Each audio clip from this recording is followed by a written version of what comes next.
की सुर्खियों पर। कीताड़ी और हरहरगुट्टू में पानी की समस्या को देखते हुए जुस्को के सहयोग से की जाएगी टैंकर द्वारा पेयजल आपूर्ति।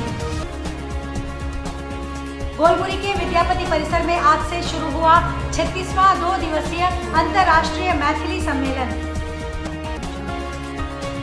मानगो के नेत्र चिकित्सा संस्थान संजीव नेत्रालय द्वारा किया गया 6वां स्थापना दिवस का आयोजन। जमशेदपुर के बागबेड़ा, कीताड़ी, हरहरगुट्टू में पानी की समस्या को देखते हुए विधायक के प्रयास से जुस्को के सहयोग से पानी टैंकर पेयजल आपूर्ति की जाएगी, जिसका उद्घाटन करते हुए विधायक संजीव सरदार और वीडियो सुमित प्रकाश ने संयुक्त रूप से नारियल फोड़कर और हरी झंडी दिखाकर गाड़ी को रवाना किया। वहीं विधायक ने कहा कि यह क्षेत्र ड्राई जोन है, इन समस्याओं को देखते हुए टैंकर के माध्यम से पानी की आपूर्ति की जाएगी। उन्होंने कहा कि आने वाले दिनों में और 4 टैंकरों से पेयजल की आपूर्ति की जाएगी। वहीं उद्घाटन समारोह में प्रखंड सचिव जगत मांडी, पप्पू उपाध्यक्ष मनोज, मिथुन चक्रवर्ती समेत मुखिया और जेएमएम के नेता उपस्थित थे। ये विगत 2 महीना पहले हम लोग जिला प्रशासन को, हमारे इस जिले के उपायुक्त महोदय को हम लोग को लिखित तौर पर अवगत कराया गया था। टाटा जो CSR देखते हैं उनको भी लिखित अवगत कराया गया था। और उसके साथ ही जो प्रत्येक साल भांति इस साल के लिए जो गर्मी के दिन में आप लोग को पता ही है, इस बागबेड़ा क्षेत्र में कोई एक ऐसा पंचायत है जो ड्राई जोन है, गर्मी में पानी नहीं मिलता है और जहाँ डीप बोरिंग चापाकल सूख जाता है, वैसे जगह को जो चिन्हित किया गया है, प्रशासन चिन्हित किया हुआ है। और वैसे जगह में कैसे कम से कम पीने का लायक पानी हो, चाहे घर की जो ज़रूरत है उतने लायक पानी कैसे मिले, और उसी का ये प्रयास है। और उस प्रयास के तहत विगत लिख के दिया गया था और उसके उपरांत आज हमारे ज़िले के उपायुक्त और हमारे इस ज़िले के DDC साहब और के माध्यम से संपर्क करके आज 2 गाड़ी का मतलब 2 टैंक के माध्यम से हमारा बागबेड़ा क्षेत्र से लेके करंडी, कीताड़ी इस क्षेत्र को पानी दिया जाएगा। 36वां 2 दिवसीय अंतर्राष्ट्रीय मैथिली सम्मेलन आज से गोलमुरी स्थित विद्यापति परिसर में शुरू हो गया है। इसका आयोजन अंतर्राष्ट्रीय मैथिली परिषद जमशेदपुर द्वारा किया जा रहा है। इस अवसर पर मुख्य अतिथि के रूप में विधायक सरयू राय ने कहा कि धीरे धीरे मैथिली अपना विकास और विस्तार कर रहा है। बिहार के सभी आंचलिक भाषा में मैथिली का साहित्य और व्याकरण का सही विस्तार हो रहा है। वहीं अंतर्राष्ट्रीय मैथिली परिषद के केंद्रीय अध्यक्ष डॉक्टर अशोक अविचल ने कहा कि 24 साल के उपरांत यह 2 दिवसीय सम्मेलन जमशेदपुर में हो रहा है। 7वां सम्मेलन इससे पहले जमशेदपुर में हुआ था। उन्होंने कहा कि इसका अगला सम्मेलन बिहार के सुपौल में और उसके बाद का सम्मेलन नेपाल में होगा। उन्होंने बताया कि आज सुबह शोभा यात्रा अपने पारंपरिक वेशभूषा में निकाली गई। इस 2 दिवसीय सम्मेलन में नेपाल और भारत के लगभग 200 प्रतिनिधि भाग ले रहे हैं, जबकि USA से 2 और सिंगापुर से 1 प्रतिनिधि इस कार्यक्रम में शामिल हुए हैं। अभी तक 22 मैथिली संगठन के प्रतिनिधि यहां पहुंच चुके हैं, जबकि रात तक लगभग 40 संगठन इस मैथिली सम्मेलन में शामिल होंगे। उन्होंने कहा कि इस सम्मेलन का उद्देश्य सामाजिक, सांस्कृतिक एवं भाषा बिंदु पर चर्चा करने के साथ ही मिथिला राज्य निर्माण, मैथिली प्राथमिक शिक्षा पर काम करना है। इस अवसर पर विभिन्न क्षेत्रों में उल्लेखनीय कार्य करने वालों को प्रमाण पत्र, स्मृति चिन्ह और शॉल देकर सम्मानित किया गया। 36वां अंतर्राष्ट्रीय मैथिली सम्मेलन है और अंतर्राष्ट्रीय मैथिली परिषद समय समय अपना स्वरूप का विस्तार भी कर रहा है और विकास भी कर रहा है और एक सार्थक दिशा में विकास हो रहा है। बिहार की आंचलिक भाषाओं बोलियों में मैथिली ही एक ऐसी भाषा है जो साहित्य और व्याकरण की दृष्टि से भी नित्य प्रति समृद्ध होती जा रही है और एक भाषा के रूप में देश और विदेश की सभी भाषाओं में स्तरीय स्थान प्राप्त कर रही है। उनका प्रयास है, अल्पकालीन प्रयास, एक दीर्घकालिक रूप में जब भी इतिहास भाषाओं की संस्कृति का, सभ्यता का लिखा जाएगा तो उसमें से किसी न किसी रूप में चर्चा जरूर होगी। यह हम सभी के लिए बड़ी गर्व की बात है कि हम सभी के परिवेश की एक आंचलिक भाषा। मानगो स्थित प्रतिष्ठित नेत्र चिकित्सा संस्थान संजीव नेत्रालय के 6वां स्थापना दिवस के विशेष अवसर पर लाइव सर्जरी तथा नेत्र देखभाल पर CME कार्यक्रम का आयोजन किया गया। उक्त कार्यक्रम का मुख्य अतिथि डॉक्टर साहिर पाल, सिविल सर्जन, पूर्वी सिंहभूम जिला झारखंड द्वारा शुभारंभ किया गया। जिसमें कई जटिल एवं आधुनिक नेत्र शल्य चिकित्सा का लाइव प्रदर्शन किया गया। विशेषज्ञ doctor DK. Singhal, doctor Sanjeev Kumar Tiriya, doctor Kumar Saket, doctor Ravi Daulat Barhabia, doctor Rajeev Priyadarshi, doctor Rahul Bahekar, retina व मोतियाबिंद सर्जन संजीवनी नेत्रालय डॉक्टर सुबोध सिंह द्वारा कई जटिल आंखों का ऑपरेशन लाइव किया गया। उक्त अवसर पर कार्यक्रम में नेत्र रोगों के उपचार, नवीनतम सर्जिकल तकनीकों और अनुसंधान पर देश भर के विशेषज्ञ डॉक्टरों द्वारा प्रकाश डाला गया। इस भव्य समारोह में जमशेदपुर के प्रतिष्ठित और वरिष्ठ नेत्र विशेषज्ञों की विशेष प्रस्तुति रही। ज्ञात रहे कि समाज सेवा में अग्रणी भूमिका संजीव नेत्रालय जमशेदपुर कोल्हान प्रमंडल में अपनी उत्कृष्ट विट्रियो रेटिना सेवाएं एवं समग्र नेत्र देखभाल के लिए जाना जाता है। हमको बहुत खुशी हुई यहाँ आकर। संजीव नेत्रालय का 6th फाउंडेशन डे है और ये लाइव इंटरैक्टिव जो सर्जरी है ये देखने को मिला और समझ में आया कि इतनी अच्छी चीज़ें, इतना अच्छा सर्जरी जो आँख का है, आँख का इलाज जो यहाँ होता है, तो इससे बेहतर क्या हो सकता है। लोग जो बाहर जाते हैं उससे अच्छा है कि पहले एक बार देख लें यहाँ पर ये संजीव नेत्रालय में भी कुछ काम होता है, तो वो भी एक अच्छी चीज़ होगी। और ये सर्जरी आप लोग भी देख रहे हैं, काफ़ी देर से आप लोग भी यहाँ खड़े हैं, आप लोग भी फ़ोटो खींच रहे हैं, तो आप लोग को भी आइडिया हो रहा होगा कि ये सर्जरी जो है one of the good surgeries है, एक अच्छी सर्जरी है जो इस शहर में होने जा रहा है। तो ये बहुत अच्छी बात है। आज के दिन हमको बहुत खुशी हुई यहाँ आकर कि और ये भी पता लगा कि इतनी अच्छी चीज़ें यहाँ पर हो रही हैं, लोगों को फ़ायदा होगा, यहाँ के शहर के लोगों को। सरदार जरनैल सिंह को सर्वसम्मति से जिनको गुरुद्वारा का नया प्रधान बनाया गया है। इस अवसर पर समूह संगत ने उन्हें शुभकामनाएं दी और सरोपा देकर सम्मानित किया।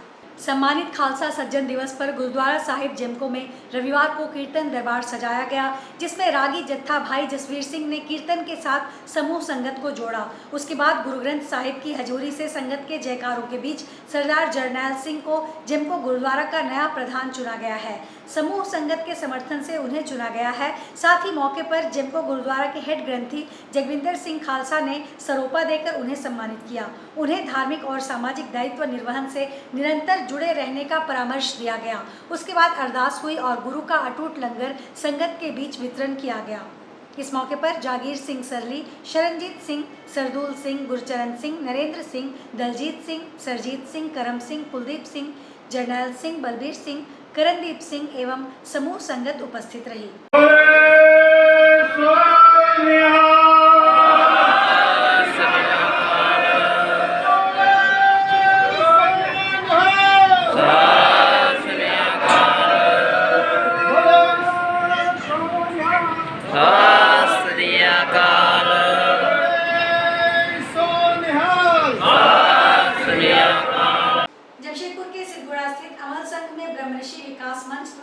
उपनयन संस्कार कार्यक्रम का आयोजन किया गया। जहां कार्यक्रम के पहले दिन हल्दी मटकोर का आयोजन हुआ, वैसे इस उपनयन संस्कार में 10 लोगों का जनेऊ किया जाएगा। संस्था का यह 7वां उपनयन संस्कार है। इस कार्यक्रम में उन गरीबों का उपनयन संस्कार किया जाता है जो आर्थिक रूप से कमजोर है। मात्र 5,000 रुपए में पूरे उपनयन संस्कार की सारी विधि और अपने सामाजिक दायित्व का निर्वाह करते हैं। उपनयन संस्कार में जमशेदपुर सहित पड़ोसी जिला से भी लोग शामिल हुए। लगातार 7वीं बार, बीच में कोरोना काल में 2 साल नहीं हम लोग कर पाए थे। ये सामूहिक उपनयन का कार्यक्रम हम लोग करते हैं। इसका मुख्य उद्देश्य है कि समाज का जो इस सब कार्यक्रम में जो पैसा, नाजायज़ पैसा खर्चा होता है, एक एक परिवार का 3-3, 4-4 लाख रुपया खर्चा होता है। हम लोग मात्र 5,100 रुपया लेकर के बरुआ का और सारी सुविधा, कपड़ा लता, खड़ाऊ सब कुछ दे करके उनका ये उपनयन संस्कार कराते हैं। और ये पूर्ण रूप से सांस्कृतिक कार्यक्रम, संस्कार का कार्यक्रम है।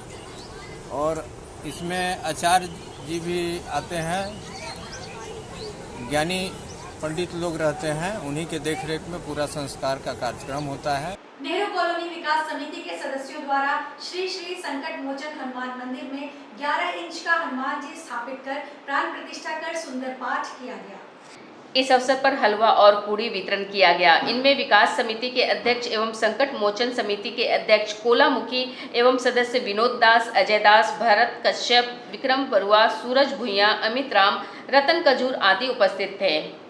इसका नाम है संकट मोचन बजरंग अखाड़ा, जिसके हम उपाध्यक्ष हैं। मेरा नाम है कोलामुखी और हमारे यहाँ 14 फीट का मूर्ति बहुत दिन से, लगभग 15 साल से बनाया गया है, जिसका पूजा होते आ रहा है।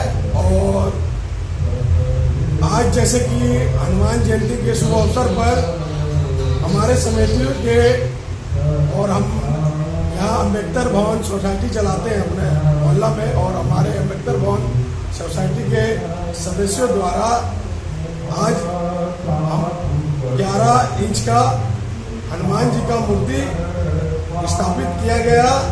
जमशेदपुर के ही गदरा गांव के निवासी दलमा राजा राकेश हेम्ब्रम ने स्वशासन व्यवस्था के प्रमुखों के साथ विचार विमर्श करने के बाद सेंद्रा की तारीख पर अंतिम मुहर लगाकर सेंद्रा की घोषणा की।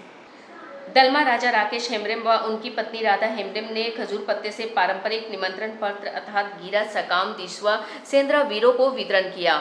उन्होंने पहला सेंद्रा गीरा सकाम देश परानिक दुर्गाचरण मुर्मू को दिया। गीरा तोल कार्यक्रम में झारखंड के विभिन्न जिलों समेत बंगाल व उड़ीसा से सेंद्रा वीर शामिल हुए। इस तरह सेंद्रा वीरों को गीरा सकाम अर्थात सेंद्रा निमंत्रण भेजकर दिसवा सेंद्रा वीरों को आमंत्रण करना शुरू कर दिया गया। मालूम हो कि सेंद्रा गीरा सकाम में 24 गांठ बांधा गया है।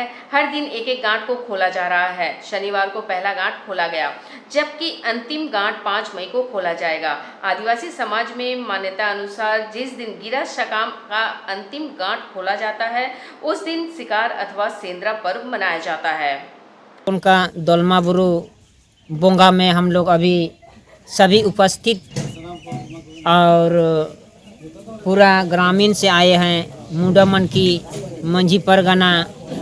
और इस दलमा बुरु सेंद्रा का तिथि हम लोग ये मई का 5 तारीख को सेंद्रा होगा और 3 तारीख को हम लोग उनका देवी देवता का पूजा अर्चना होगा और 4 तारीख को पूजा होगा, 5 तारीख को सेंद्रा होगा। इसमें हमारा एक ईटे गिरा पूरे देश में जाएगा मांझी परगना मुंडा मनकी का द्वारा, और जितने भी ग्रामीण के मांझी परगना मुंडा मनकी को सूचित किया जाएगा कि इस सेंद्रा पर्व को बचाने के लिए, शर्मा धर्म को बचाने के लिए सभी ग्रामवासी और सभी आदिवासी एकजुट होंगे और इस सेंद्रा पर्व को बचाने के लिए उपस्थित होंगे हमारा दलमा बुरु सेंद्रा सुतम टाड़ी में। और अगर हम लोग एकजुट नहीं होंगे आदिवासी लोग, तो इस सरना धर्म को बचाना मुश्किल है। और ये सरना धर्म को बचाने के लिए हमारा सरकार नहीं बचाएगा, बल्कि आदिवासी लोग खुद यहाँ एकजुटता होंगे और इस धर्म को बचाएंगे। आज के इस बुलेटिन में बस इतना ही। हम फिर हाजिर होंगे कुछ और नई खबरों के साथ। तब तक के लिए SCCN न्यूज़ की पूरी टीम की ओर से मुझे दीजिए इजाजत।